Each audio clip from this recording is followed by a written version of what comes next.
and Sharon, bringing you another online class video.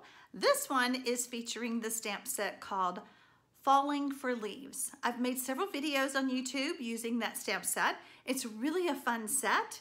I had so much fun with it before, so I did come up with 4 cards.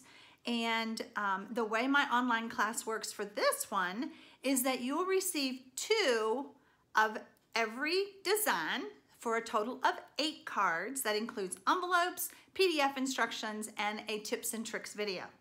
I ship out the card kits on the 22nd of the month via priority mail, free, and then I will send you the link and the YouTube videos on the day that I do the shipping.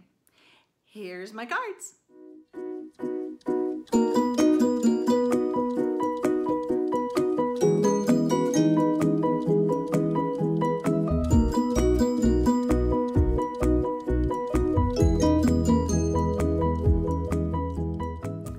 Like those cards. If you haven't watched my other YouTube videos featuring the Falling for Leaves stamp set, I hope that you will go look at those. Thank you so much for taking the time out of your day to spend it with me.